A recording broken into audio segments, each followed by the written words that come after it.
కీర్తన Janasena party రాష్ట్ర అధికార ప్రతినిధి ఇక్కడికి విచ్చేసిన ప్రింట్ అండ్ ఎలక్ట్రానిక్ మీడియా వాళ్ళందరికీ నా నమస్కారం. మీ అందరికీ తెలుసు, తిరుపతిలో అభివృద్ధి చేస్తున్నానంటూ మన రాష్ట్రానికి ఎట్లో సకల శాఖ మంత్రి ఆయన సీఎంగా పనిచేస్తారు, మంత్రిగా పనిచేస్తారు, సలహాదారుగా పనిచేస్తారు. సకల కళలు తెలిసిన సలహాదారులు ఎలా ఉన్నారో మా దరిద్రానికి తిరుపతిలో కూడా యాక్టివ్ ఎమ్మెల్యేగా వర్క్ చేస్తున్నట్టు, మేయర్గా కూడా శిరీష గారిని రబ్బర్ స్టాంప్ లాగా పెట్టి ఈయనే మేయర్గా పనిచేస్తూ మళ్ళీ డిప్యూటీ మేయర్గా కూడా బాధ్యతలు నిర్వహిస్తున్నాను, అభివృద్ధి మొత్తం నా చుట్టూనే ఉంది రాష్ట్రంలో అని సీఎం గారు చెప్తారు. ఇక్కడ అభినయ్ గారు చెప్తున్నారు. ఇప్పుడు అభినయ్ గారిని జగన్మోహన్ రెడ్డి గారు ఎమ్మెల్యేగా బలపరిచారు. ఈయన చెప్తున్నదల్లా రోడ్లు రోడ్లు రోడ్లు, మేము రోడ్లు వేసాం, అభివృద్ధి చేసాం. అసలు ఈ అభివృద్ధి ముసుగులో జరుగుతున్న అవినీతి ఏంటి? టీడీఆర్ బాండ్స్ రూపంలో జగన్మోహన్ రెడ్డి గారి దగ్గర నుంచి ఇక్కడ తిరుపతి దాకా జరుగుతున్న స్కామ్ కోట్లలో ఉంది. దాని తాలూకు సాక్ష్యాలతో సహా జనసేన పార్టీ మీ ముందరికి వచ్చింది. ఎస్పెషల్లీ మా తిరుపతిలో దగ్గర మీరు గమనిస్తే 2,000 కోట్ల పైచిలకు స్కామ్ అయితే ఈరోజు మేము మీ ముందర పెట్టబోతున్నాం. ముఖ్యంగా TDR bonds, transferable development rights రూపంలో మనం గమనిస్తే రోడ్ల విస్తీర్ణం చేయడం, కొత్త రోడ్లు వేయడం, ఆ రోడ్ల గుండా ఉండే ఇల్లులు ఎవరైతే ఉంటాయో అగ్రికల్చర్ ల్యాండ్ కానీ రెసిడెన్షియల్ ల్యాండ్ కానీ ఉంటే దాన్ని మనం కాంపెన్సేట్ చేయడం కోసం టీడీఆర్ బాండ్లు ఇస్తారు. ఇక్కడ అతి ఉత్సాహం ప్రదర్శిస్తూ ఏదైతే ఎమ్మెల్యే గారు ఉంటారో, ఇక్కడ తిరుపతి నగరపాలక సంస్థ 2022లో 17 మాస్టర్ ప్లాన్ రోడ్లని వేయాలని ప్రతిపాదన చేసింది. అవి 2023 మార్చి 31 కల్లా పూర్తి చేయాలని అంగీకారం కూడా తెలిపింది. ఇక్కడ మీరు గమనిస్తే కొర్లగుంట మరియు పరిసర ప్రాంతాల్లో రోడ్లు వేసే విధంగా 15.5 కిలోమీటర్ల రోడ్లని 37.61 కోట్ల ప్రతిపాదనతో ముందుకొచ్చింది. దానికి గాను 1121 మంది దగ్గర భూసేకరణ కూడా చేశారు, స్వాధీనం తీసుకున్నారు కూడా. దీంట్లో మనం గమనిస్తే 863 మందికి ఆమోదం కూడా తెలిపారు. కానీ 373 మందికి టీడీఆర్ బాండ్లు మాత్రమే ఇచ్చారు. మిగిలిన వాళ్ళు 495 మందికి ఎందుకు ఇవ్వలేకపోయారో కూడా చెప్పలేని దుస్థితిలో ఈరోజు నగరపాలక సంస్థ ప్లస్ అభినయ్ గారి కనుసంధంలో ఉన్న వాళ్ళు చెప్పాలి. ఇక్కడ మేము అడిగేది ఏంటంటే, అసలైన స్కామ్ ఇప్పుడు మొదలైపోతుంది వీళ్ళ చేతుల్లో. ఏవైతే అగ్రికల్చర్ ల్యాండ్స్ ఉన్నాయో, రెసిడెన్షియల్ ల్యాండ్స్ ఉన్నాయో, వీటిని కాస్త అభినయ్ గారు చేతివాటం చూపించి ఒక ప్రపోజల్ తెచ్చుకున్నారు. రిజిస్ట్రేషన్ శాఖ నుంచి 2023 జూన్ 14 తేదీకి ఇంకా ఈ 373 బాండ్స్ ఇవ్వలేదు. ఆ టైంకి ఒక అప్రూవల్ తెచ్చుకొని ఏవైతే 5,500 ఇంటిని కమర్షియల్ కింద చూపించాడు. ఇక్కడ వీళ్ళు నిజంగానే స్కామ్కి పాల్పడడానికి ప్రత్యక్ష సాక్ష్యం ఇది. దగ్గర ఈ స్క్వేర్ ఫీట్స్ ఎన్ని ఉన్నాయంటే 2,89,000 స్క్వేర్ ఫీట్స్ని కమర్షియల్లో చూపించారు. ఈవెన్ హైదరాబాద్లో కూడా రేట్లు తిరుపతిలో చూపిస్తున్నారు. అంటే ఎకరా 60 కోట్లు. ఈ ల్యాండ్లన్నీ తమకు సంబంధించిన పొలిటీషియన్స్కి, తమకు ఎవరైతే మద్దతుదారులు ఉంటారో, బినామీలు ఉంటారో వాళ్ళ ద్వారానే వీటిని 373 బాండ్ల రూపంలో తీసుకొని వాళ్ళకే కేటాయించారు.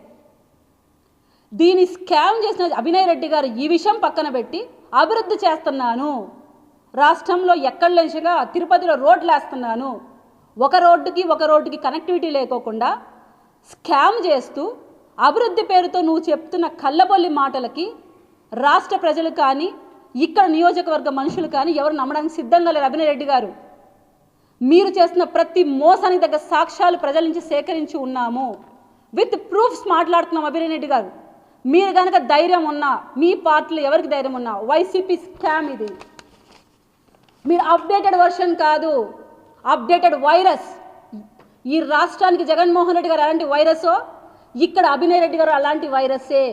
నేను ఓపెన్ ఛాలెంజ్ చేస్తున్నాను జనసేన పార్టీ నుంచి, మీకు కనుక ధైర్యం ఉంటే ఈ స్కామ్ మీరు చేయలేదని ప్రూవ్ చేయడానికి నాతో డిబేట్కి రెడీనా? అభినయ్ రెడ్డి గారికి ఓపెన్ ఛాలెంజ్ చేస్తున్నాను. మేము ఎక్కడ రావడానికి సిద్ధంగా ఉన్నాం, ప్రజల పక్షాన్ని నిలబడుతున్నాం. ఇంకా మనం గమనిస్తే 200 పైచిలకు మందికి ఇంతవరకు బాండ్లకు సంబంధించిన ఎటువంటి ఇన్ఫర్మేషన్ కానీ నోటిఫికేషన్లో నమోదైనట్టు వాళ్ళకి ఇస్తున్న డబ్బులు కానీ ఇవ్వలేదు. మొత్తం స్కామ్.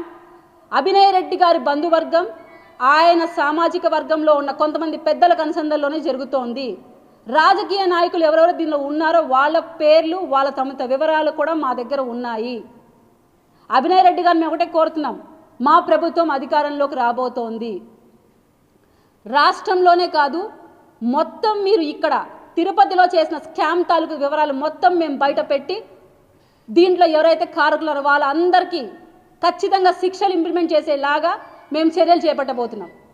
ముందుగా తిరుపతి ప్రజలకు ఒకటే తెలియజేస్తున్నాను, అభివృద్ధి ముసుగులో అవినీతి చేస్తున్న అభినయ్ రెడ్డి గారిని గమనించండి. ప్రతి ఒక్క సాక్ష్యం జనసేన పార్టీ కన్సందల్లో ఉంది.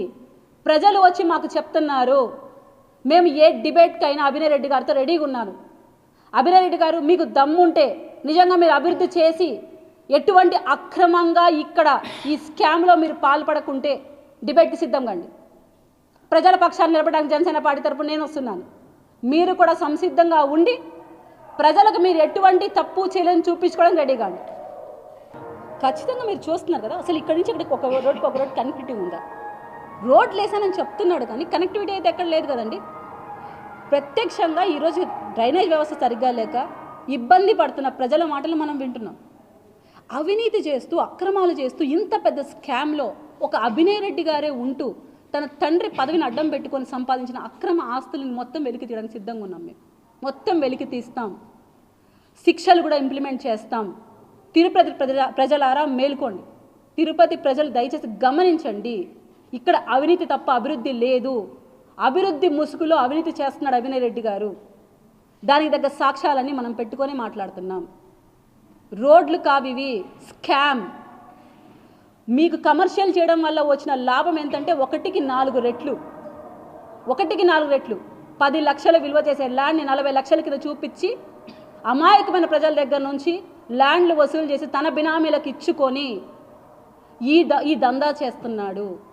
పక్కా సాక్ష్యాలతో మాట్లాడుతున్నాము. తిరుపతి ప్రజలారా మేలుకొని చక్కటి నిర్ణయం తీసుకోండి. సమయం ఆసన్నమైంది. ఆయన ఒక ప్రతిపాదన తీసుకొని వచ్చారు. మీరు గమనిస్తే 17 రోడ్లు కాకుండా మళ్ళీ 25 రోడ్లు, మొత్తం 42 రోడ్లు మాస్టర్ ప్లాన్లో ఉన్నాయి. దీనికి మళ్ళీ 50 కోట్లు కేటాయించారు. ఈ విషయం కూడా మీరు గమనించాలి. అసలు ఈ రోడ్లన్నీ ఎక్కడ వేస్తున్నారు? ఆల్రెడీ 2011లో ప్రారంభమైన రోడ్లని కూడా ఈ మాస్టర్ ప్లాన్లో చూపించారు. అంటే ఇక్కడ వీళ్ళు ఎటువంటి స్కామ్లకు పాల్పడుతున్నారు, రోడ్ల ముసుగులో వేస్తున్నామన్న ముసుగులో ఎంత అవినీతి చేస్తున్నారు అభినయ్ రెడ్డి గారు మీరు గమనించాలి. ఒక డెప్యూటీ మేయర్గా ఉన్న వ్యక్తి సీఎంగా కాకుండా అక్కడ సజ్జల గారు ఎట్లా యాక్టివ్గా ఉంటున్నారో ఇక్కడ ఈ తిరుపతిలో ఈయన ఒక ఎమ్మెల్యేగా, ఈయన ఒక మేయర్గా, ఈయన ఒక డెప్యూటీ మేయర్గా వ్యవస్థని మేనేజ్ చేస్తూ మొత్తం సిబ్బంది చేత అవినీతి చేయిస్తున్నారు. దయచేసి అది గమనించాలి. మా వరకు ఉన్న ప్రూఫ్ ప్రకారం మేము 2000 కోట్లని చూసాం. ఇంకా మేము డీటెయిల్గా స్టడీ చేయబోతున్నాం. దాని తర్వాత కూడా నేను డీటెయిల్గా మాట్లాడతాను. ఎందుకంటే కేటాయించిన నిధులే 4000 కోట్లని ఉన్నాయి. సో మనం డీటెయిల్గా స్టడీ చేసినంత మాట్లాడితే మంచిదని